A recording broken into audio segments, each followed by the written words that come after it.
Patrick DeWitt, Les Frères Sisters. Oregon City, 1851. Première partie, le problème avec les chevaux.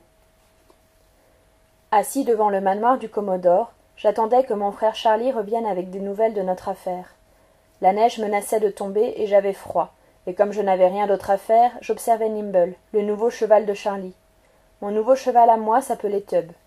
Nous ne pensions pas que les chevaux eussent besoin de noms, mais ceux-ci nous avaient été donnés déjà nommés en guise de règlement partiel pour notre dernière affaire, et c'était ainsi. Nos précédents chevaux avaient été immolés par le feu. Nous avions donc besoin de cela. Il me semblait toutefois qu'on aurait plutôt dû nous donner de l'argent pour que nous choisissions nous-mêmes de nouvelles montures sans histoire, sans habitude et sans nom. J'aimais beaucoup mon cheval précédent, et dernièrement des visions de sa mort m'avaient assailli dans mon sommeil. Je revoyais ses jambes en feu bottant dans le vide, et ses yeux jaillissant de leurs orbites embrasées. Il pouvait parcourir 100 kilomètres en une journée, telle une rafale de vent, et je n'avais jamais eu à lever la main sur lui. Lorsque je le touchais, ce n'était que pour le caresser ou le soigner. J'essayais de ne pas repenser à lui dans la grange en flammes, mais si la vision arrivait sans crier gare, que pouvais-je y faire? La santé de Tub était plutôt bonne, mais il aurait été en de meilleures mains avec un propriétaire qui lui aurait demandé moins d'efforts.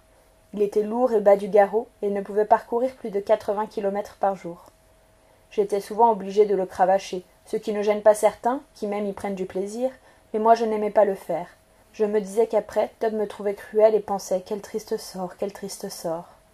Je sentis qu'on me regardait et détachait mes yeux de Nimble. Je ne répondis pas, et il fit des grimaces pour me faire sourire. Devant mon absence de réaction, il redevint impassible, recula et disparut de ma vue. Je savais qu'il m'avait remarqué en train d'examiner son cheval. Le matin précédent, j'avais suggéré de vendre Tub et d'acheter un autre cheval à deux, et il avait volontiers acquiescé à la proposition.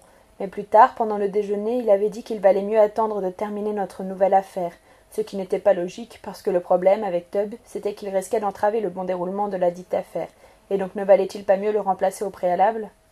Charlie avait des traces de gras dans la moustache, et il avait dit « Ça vaudra mieux après, Eli ». Il n'avait rien à reprocher à Nimble, qui était aussi bon, voire meilleur que son cheval précédent, qui n'avait pas de nom.